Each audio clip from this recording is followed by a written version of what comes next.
Salut, c'est Trado. Je vous propose aujourd'hui l'analyse technique de AB Science, qui est l'action qui m'a été le plus demandée. On va donc commencer par les précautions d'usage. Comme d'habitude, il ne s'agit que d'une analyse technique qui ne tient pas compte des fondamentaux. Je suis trader compte propre, analyse technique, mais je ne suis pas conseiller financier et donc je ne peux pas vous recommander d'acheter ou de vendre quoi que ce soit. Vous devez vous rapprocher d'un professionnel pour savoir si AB Science correspond à votre profil d'investisseur. Ce que je dis est juste là à titre indicatif. Alors, on commence par une brève présentation de AB Science, un biotech français spécialisé dans le traitement du cancer. À noter que mercredi, l'action a pris 11,4% sur une publication, une communication très bien accueillie. Il faudra également remarquer qu'au niveau du consensus des analystes de FactSet Research, on est à un analyste à racheter, un analyste à alléger. Et pour des raisons de réglementation, je suis obligé de vous dire que je suis actionnaire de AB Science depuis quelques semaines. Alors voilà l'analyse technique que je produisais le 16 janvier 2018. Le plus facile, c'est de commencer par là. Et je disais sur cette analyse qui a maintenant 3 mois, 2 mois, qu'il fallait s'attendre en cas de cassure des 9,5 à un ralliement des 7,9 et que 7,9 était un support fort. Et il s'est passé effectivement une baisse à partir de laquelle on a rebondi sur les 8 euros, les 7,9. Et c'est là où on en est actuellement. Vous voyez, le rebond, il est assez manifeste, justement, grâce à la séance d'hier et d'avant-hier. Globalement, c'est l'histoire d'AB Science. On fait des oscillations entre 8 et 20 euros, qui semble être la marge de valorisation pour AB Science. Selon que l'on descende trop bas ou que l'on monte trop haut, on va avoir des mouvements assez brusques. Et c'est un petit peu la technique adoptée par beaucoup d'investisseurs, de rentrer aux alentours de 8 euros.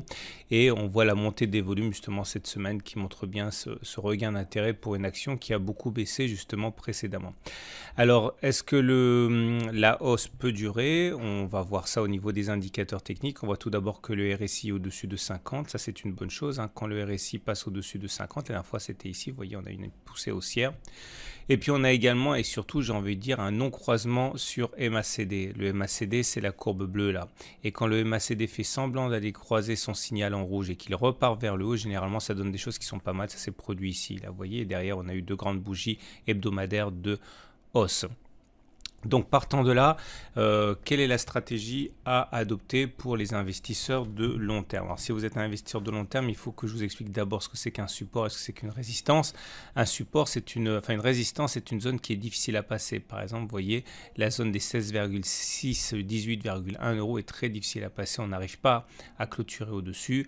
On a également la zone ici des 12,2 euros qui est une zone évidemment de résistance, et de 11,2 euros, c'est également une zone de résistance. Et puis on a des supports. Les supports, c'est notamment là les 7,1, 7,8 euros. Chaque fois qu'on s'en approche, on rebondit, et ça, c'est depuis des années. Donc, on notera également une zone de turbulence que j'ai repérée sur les 10,2 euros. Vous voyez, quand on s'approche des 10,2 euros, c'est la grande lessiveuse, vous voyez, c'est une zone de turbulence très très forte, et cette fois-ci devrait effectivement nous produire la même chose, à savoir des turbulences majeures aux alentours des 10,2 euros. Et la stratégie consistera donc sur l'application de ma méthode d'accumulation rationnelle que vous pouvez vous procurer sur mon blog, la méthode que j'utilise à titre personnel, de ne surtout pas acheter d'un seul coup, d'acheter en plusieurs fois. C'est-à-dire 2, 3, 4 fois, j'explique tout ça dans le module. Vous pouvez acheter maintenant, ce n'est pas la question, mais en tout cas, il ne faut pas acheter 100% de votre ligne maintenant, contentez-vous d'acheter un petit peu et de renforcer lorsque l'on reviendra sur un support, par exemple quand on se rapprochera de 7,1, 7,8 euros, ou d'acheter lorsqu'on aura franchi une résistance. Par exemple, là effectivement, si on arrive à clôturer au-dessus de 11,2 euros, ou on clôture au-dessus de 12,2 euros, et on pourra renforcer. J'ai bien dit clôturer au-dessus parce que on est en données hebdomadaires, puisque vous voyez bien que si on achète aux alentours de 11,2 ou aux alentours de 12,2, on risque surtout d'avoir un tir de barrage. Donc attendez bien que l'on clôture au-dessus des 11,2 ou au-dessus des 12,2 euros pour renforcer. Quant à l'objectif, vous avez bien compris, on fait des oscillations entre 8 et 20 a priori. Alors maintenant, si vous vous intéressez davantage au trading de court terme, voilà ce que je peux vous proposer. Je vous rappelle que la règle, c'est de réserver le trading de court terme aux plus expérimentés.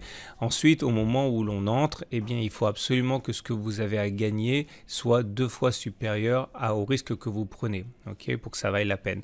Donc l'idée, en conservant à l'esprit qu'il faut toujours gagner 2 fois plus que ce que l'on perd, je pense qu'un bon trade haussier envisageable, c'est d'attendre que l'on se rapproche du gap, ici compris entre 8,8 et 8,9, on est en données journalières là, hein.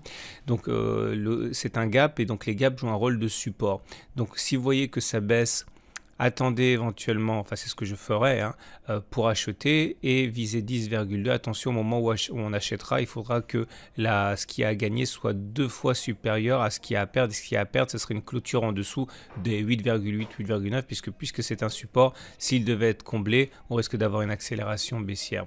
Maintenant, si on veut plutôt spéculer à la baisse sur AB Science, une des possibilités, c'est justement attendre que l'on clôture en données journalières en dessous des 8,8, 8,9 euros, puisque ça veut dire que le support aura lâché, et viser un retour sur l'oblique ascendante ici en bleu.